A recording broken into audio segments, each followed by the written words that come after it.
Hey y'all, how's everybody doing? Hopefully well. So this particular unit, I told you I was digging in my hair wardrobe the other day, and I found this little number. I found a couple of little numbers, okay? This is Sensational Showstopper. That's the name of the unit. It's Showstopper, okay? One thing that women have to resist doing when they have units that are big like this, keep your paws out of it. And I got to tell myself the same thing because it's so soft and you just want to fluff and fluff and fluff and fluff. One, that can cause excessive frizziness and it'll look like a bird's nest. Number two, it'll get so big that you can't fit through a doorway unless you go in sideways, like go in this way because your hair is like taking up the whole. So you got to keep your paws out of it. I got to tell myself the same thing, although I don't consistently do it like nonstop, but I have caught myself doing it. And then I'm like, okay, stop it. Stop it. Okay. So, yeah, Sensational, Game Changer. There's also Rule Breaker. Oh, I don't remember what the other one's called. I can't remember. But this reminds me of when I had put crochet in my hair. I mean, honey, my hands were going crazy. I could not stop crocheting, and my hair was big like this, if not bigger. I think it was bigger, to be quite honest. And then around the same time, I had to go for surgery on my hand. And thank God my hair was already done, or else it would be half done. Going to the hospital, you looking all crazy. I'm glad it was done. But I had so much hair they could barely fit it under the bonnet that they put the little shower cap thing, the surgical bonnet thing. My hair couldn't fit under it because that's how much I had crocheted. It was just ginormous. I didn't mean to, but I was addicted. I couldn't stop. I couldn't stop my hands. Okay, so let's learn some new terms today. Um, okay. So one of them is called, and I learned this from Lee. Ooh, hold on a second. I forgot my little lighting thing, and I'm so sorry. There we go. And God said, let there be light. Boom. And there it was. Okay, so let's go. Sorry. Blonde moments. Anyway, so one of the terms is called sunk cost fallacy. All right. Sunk cost fallacy is you're involved in something, you know it's a bad deal, but because you invested so much time, money, effort, whatever in it, you stay involved in it. And that's a bad deal. That's a really bad deal. I'm pretty sure maybe subconsciously that's another reason why maybe I stayed involved in a marriage that was horrible. Horrible.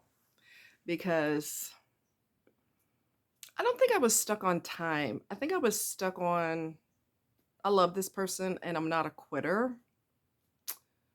But sometimes you don't have a choice. You got to quit because they're not cooperating. Anyway, moving right along. So I'm going to give you. Okay, so let me just go into the meaning. Sunk cost fallacy is our tendency to continue with an endeavor we've invested money, effort, or time into, even if the current costs outweigh the benefits. The current costs outweigh the benefits, all right? For example, choosing to finish a boring movie because you already paid for the ticket is an example of the sunk cost fallacy. Another example is keeping an incompetent employee on staff rather than replacing them because the company has already invested tens of thousands of dollars training them. And I know some dunces that have gotten, now they stayed on the job, lazier than a sloth, although a sloth has slow metabolism, but besides the point, lazier than a damn sloth. And they got promoted. They got promoted. Okay? If you're a dumbass, you could get promoted. Depending on if your boss is, your company is a dumbass, they will promote somebody who's lazy as fuck. And that makes me mad because people who work really hard get overlooked for the people who don't. Anyway, we're not going to go there. So So that could be another reason why people stay in a toxic relationship. They know on a logical level this isn't working. They also know that there are benefits to walking away from this situation, but they stay anyway. And they kind of talk themselves into staying. Not everybody's relationship is perfect. Of course, there's going to be highs and lows and blah blah this and blah blah that. And the real reason, the real reality is you need to get the heck up out of there. Regardless of your brain trying to talk you into it or other people trying to talk you into it, you need to get to stepping because this isn't going to get any better. And then you look at the financial cost, the emotional cost, the cost to your health. Okay. You could have a stroke, you could have a heart attack, you could get high blood pressure. The list of things that can happen to you as a result of being with this toxic, poisonous person. The list is longer than the Missouri River of the things that could go wrong with your body. Migraines, vision problems, all kinds of issues. Okay. So, yeah. So if you want to write that down, it's called sunk, like a boat sunk, cost, like what something cost, and fallacy. Fallacy is Fallacy if you want to research it. And Lee Hammock talked about that today. And I was like, what is he talking about? So as I learn, I tell you. Okay. The next term we're going to learn is betrayal blindness. Betrayal blindness. Okay. Remember I told you, and I did it myself. Okay. For 20, I think it was a total of 25 years in a dead marriage. Okay.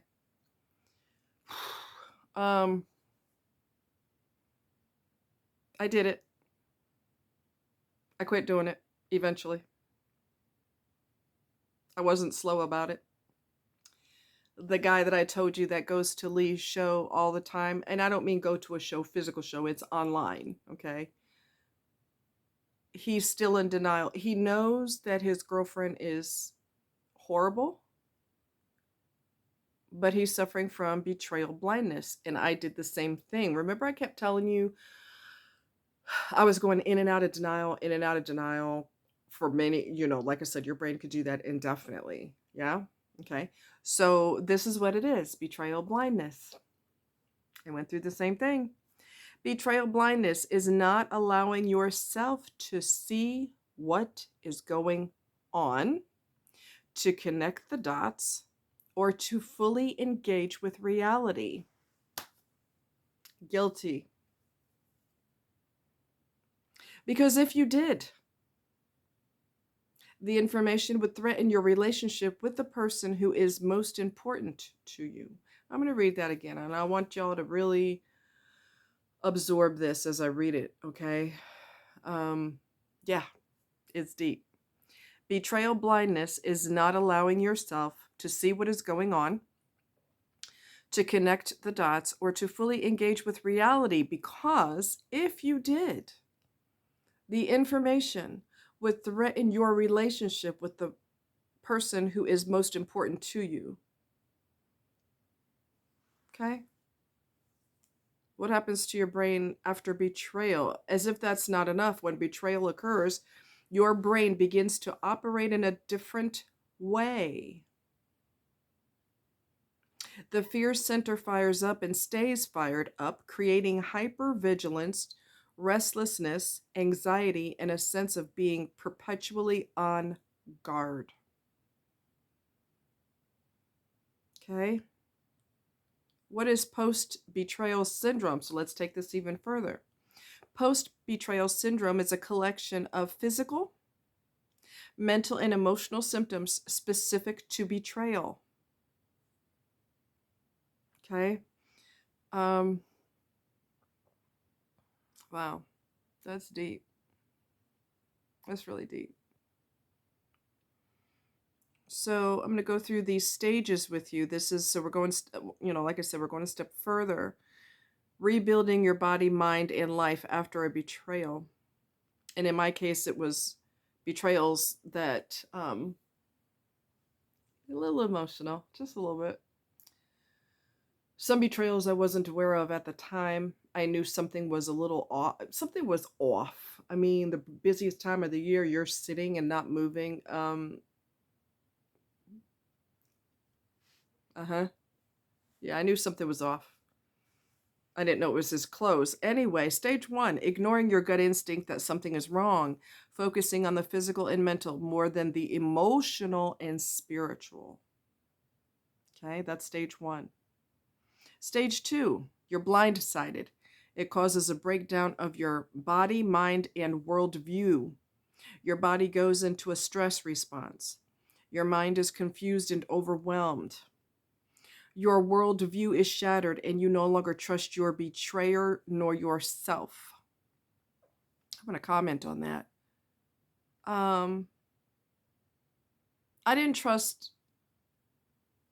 that I could make good choices when it came to so-called relationships.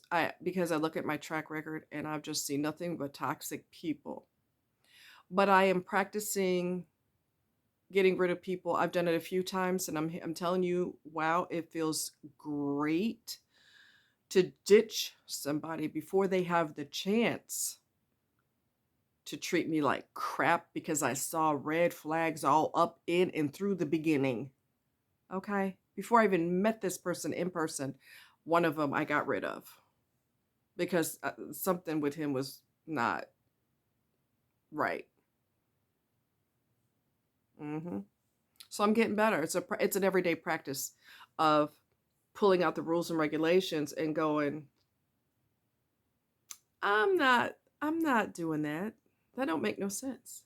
I'll give you an example. Met this person, never met them in person. We just met on a dating site, and everybody on a dating site is a fucking liar. Anyway, liar, married, gay, pretending they're straight. Oh, honey, I've done videos on that. Please don't even get me started. So this individual, we talked a couple times, got along really well. However, he asked me to do something totally stupid, and I wasn't going to do it, period. He wanted me to I never met him in person. I talked about this on another video. Never met him in person. Wanted me to go to a party at night in an unfamiliar neighborhood, unfamiliar part of town, with people who I know nobody there. If that ain't a recipe for disaster, I don't know what is, and there ain't no freaking way I'm getting off my throne and doing nothing like that. I'm putting myself on a pedestal, not in a narcissistic way, but in a way of that don't benefit me. So, ain't happening. Y'all got to do this. You have to start doing this. And believe me, you will feel so much more powerful when you start practicing. That's putting myself in a dangerous situation. That doesn't benefit me in any way, shape, or form. Why would I do something like that? That's illogical. And you're not putting no effort in, but I'm supposed to put all the effort in. Hell to the no. Anyway. Stage 3, the practical stage. You focus on surviving. You can get stuck at this stage if you're not careful. Dr. Debbie describes the self-benefits you start receiving at this age and what you need to do to move to the next stage, stage 4. And these are the 5 stages from betrayal to breakthrough, okay? Stage 4, adjusting to your new normal. You've redefined yourself and your rules. Stage 5, rebirth. Dr. Debbie describes how you come through this stage with a new view of yourself and the world. Yes. So if you want to see, this is on Francis Financial. Or is that what? Yeah, francisfinancial.com. And the name of it is Rebuilding Your Body, Mind, and Life After a Betrayal. Okay, so let me read that in case I forget to put it in the description because y'all know how I do Rebuilding Your Body, Mind, and Life After a Betrayal. And it's on Francis Financial. Can you read that normally, or does that look backwards? I don't know how that appears to you, but I'll try to remember to put it in there just to make your life easier. So now that you know the terminology of what is happening, you can focus on breaking free. Okay. Before I contacted a lawyer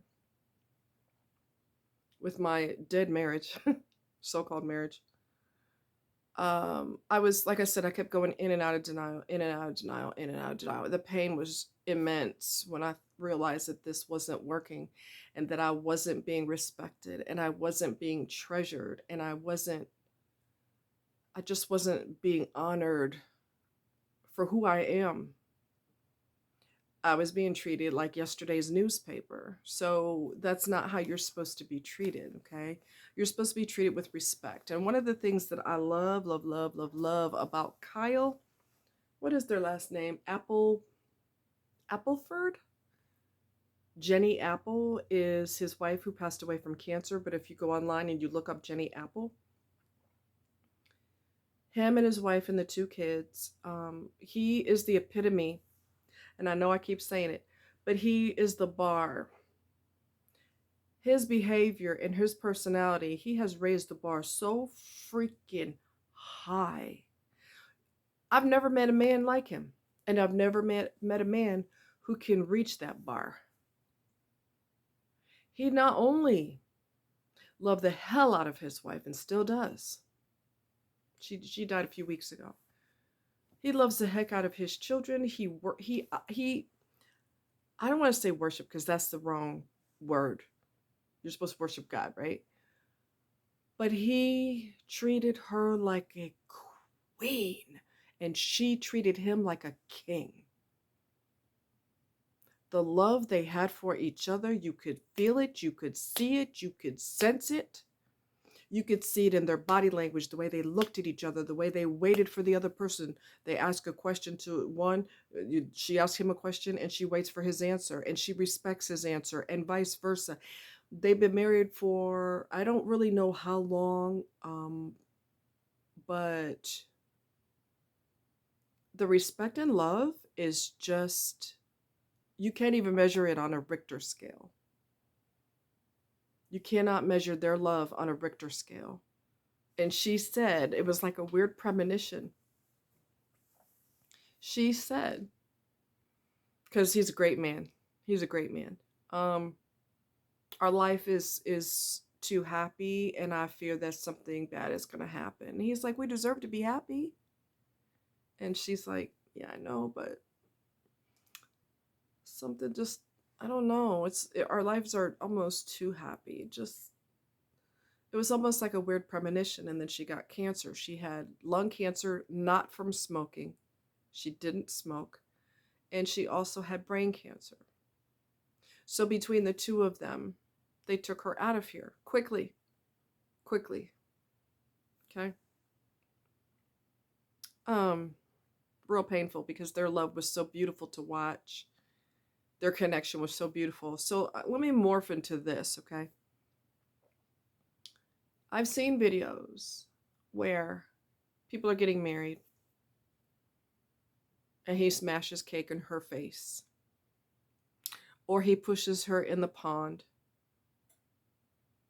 or he says something extremely embarrassing and inappropriate at the wedding, which tells me that you are a 5-year-old, because an adult would not say that.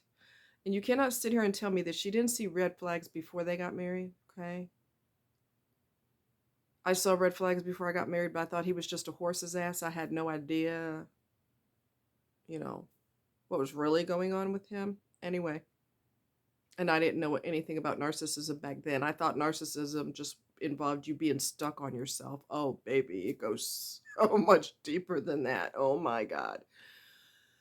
Anyway, the lack of respect. There was this was somebody stitched it to YouTube, I guess is the proper term. And they were saying their vows. And he said She had said her vows. She wrote her vows out and she said them to him. And then it was when it was his turn, he said, I'm gonna smack that. What do you say? I'm gonna smack that ass as often as I can, or something along those lines. And even had the hip action. I'm gonna smack that ass as much as I can. Boom. Like, I,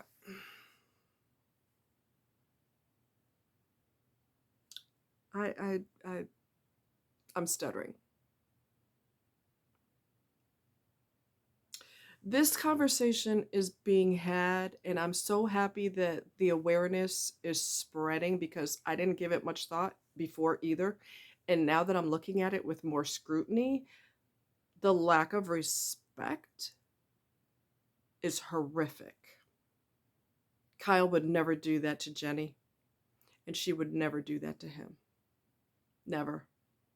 If anything, he might take frosting and do that on her nose or something like that, and then wipe it off and give her a kiss. Babe, I love you, or something like that. He would never smush a whole cake in her face or say something disrespectful, or he would never do anything to dishonor her. But that is commonplace nowadays, the disrespect, because this mofo don't want to get married. Okay? A lot of men get married that don't want to get married. Women too. This is not a gender thing. I just happen to notice that men are horrific. Women are horrific too. Okay? But we're talking about what's being noticed now with the men on the wedding day. Okay? So disrespectful. So disrespectful because they don't love you and they don't want to get married. And we don't need to give them ultimatums. I've been with you for several years. What's up? Because if we don't make a move, I'm out. That's not good grounds to get married. I know of a lady who married, she was dating a gay guy. She was his beard. She wasted time with him for 8 years. She said, we don't get married, I'm out. Well, he married her and they eventually got a divorce at some point. Well, no shit, because your husband's not straight. Anyway, moving right along. The disrespect. When I look at Kyle, like I said, I look at him and Jenny's marriage and the love, the love, the love, the love. You're supposed to honor your spouse. You're supposed to protect them. You're supposed to, this is the most beautiful, intense day of your life. And you say something that disgusting to your wife, that's sexual to your wife, are you serious? And the pastor, the person who was officiating the wedding, he said, is that all you've got? You got anything else? He said, no, that's it. I didn't write any vows, so that's it. And he was laughing. His behavior is not only inappropriate, but he's extremely childish. Extremely childish. You know what? It's cheaper to walk away on your wedding day and refuse to sign the papers than it is to file for a divorce. I'm just saying. Because the person you saw on your wedding day, I'm going to slap that ass every time I get a chance or every time I see fit. Wow, are you serious? Don't sign the paperwork. Tell the pastor or whoever he is, the officiant of the wedding, we're not getting married today, and I'm sorry for wasting your time. Ladies and gentlemen, thank you for coming to our wedding, but this is not going to take place today. But thank you for coming, and I'm sorry for wasting your time. I hope you understand. And you cut ties with that 5-year-old, that mentally damaged 5-year-old.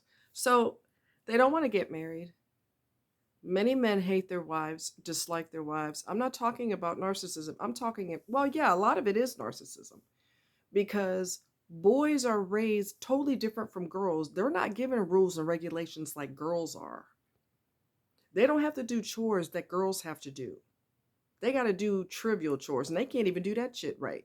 And then you wonder why, okay, they become adults who can't function. She sends you to the store with a grocery list for lasagna. Everything's on the list, but she forgot the noodles. Do you have enough sense to say, well, dang, I got to get some lasagna noodles. I don't have the first idea where to get them, but I know we have to have that if we're going to have lasagna. Do they think of that? No, they panic and call her. What do I do? You didn't put anything else on the list. Don't you supposed to have noodles? What do I do? They're panicky because they can't survive in everyday life. They can't fry an egg. They can't tie their shoe. They can't sew anything.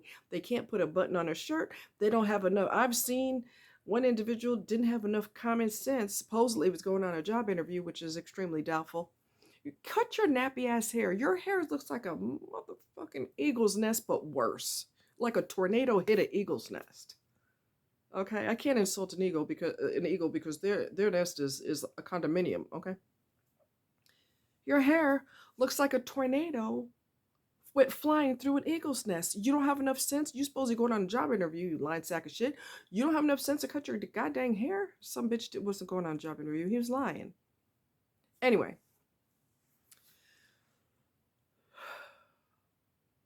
if you don't want to get married, man or woman, don't freaking waste someone else's time. If you cannot share your heart, mind, body, and soul with this person, you cannot unite as one. Don't waste nobody's goddamn time. Okay? There's a lot of men, and this is spreading through YouTube, and it's spreading through TikTok and people are being aware of this behavior where men in particular feel like I have to get married because society says so. Women feel the same way. I have to get married because society says so. I have to have children because society says so. Who in the hell is society? Society is, we're going to go there because you know me, I don't give a damn. Society is comprised of a bunch of idiots, and you're going to let them tell you what to do with your life. A lot of people are stupid. They are. They're stupid. And you're going to let them dictate what you should do in your life. And half of them ain't got their life straight. Truth be told. You don't let outside forces dictate people on your job, your friends, society, social media. Okay? You don't let that tell you what to do with your life. By a certain age, you should get married. By a certain age, you should have children. Says who? Says who? Idiots.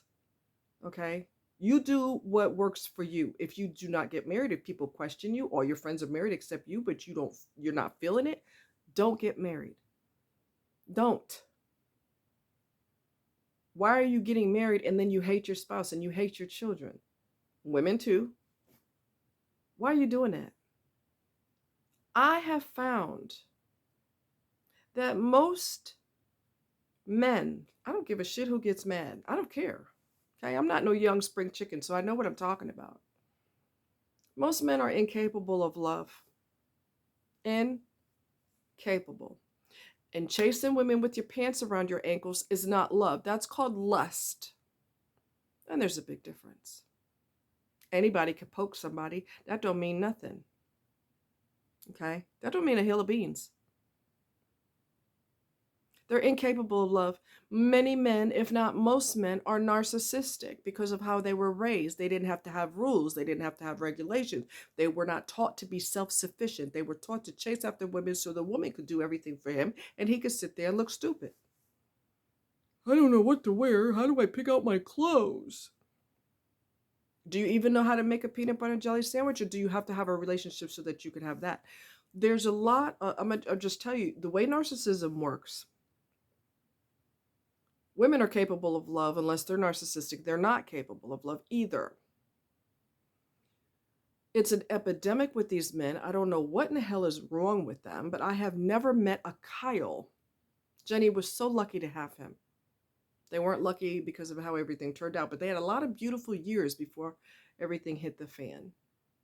Jenny Apple, in case you want to look at, he's doing Vlogmas. He's trying to do as many videos as he can.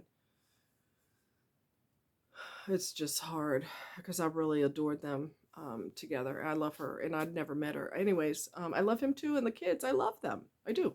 Anyway. Narcissism results from a crazy childhood. Either you were abused, neglected, or overindulged. overindulgence and getting your ass kissed all the time results in narcissism, entitlement, grandiosity. It causes brain damage.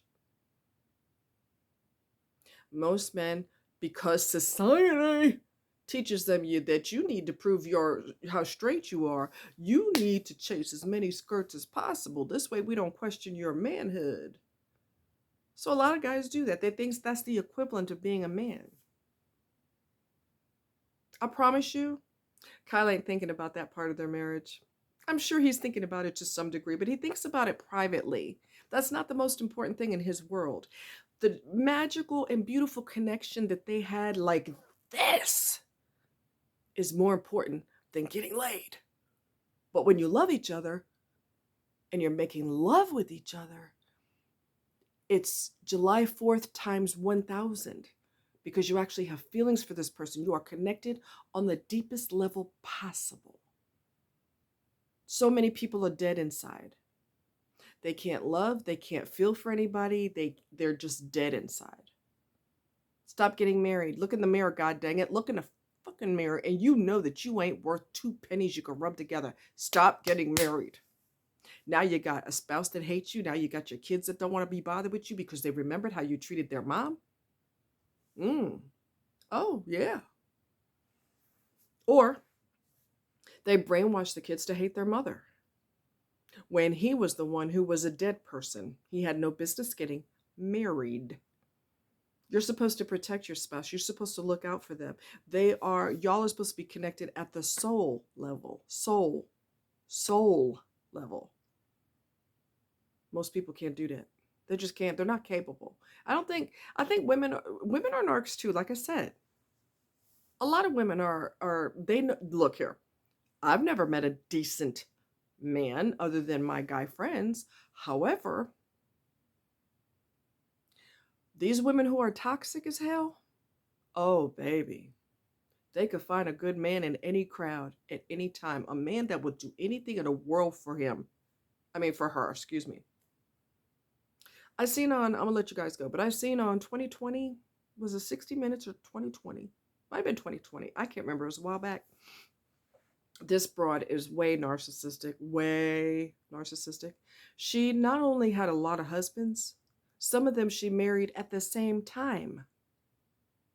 All of them are kind. All of them are gentle. All of them have a tender soul.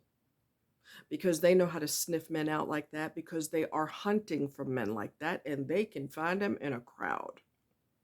I can't never find them. But women like her can. Some of them she was married to at the same time. So obviously, one of those marriages was null and void because you're not allowed to do that. It's not legal.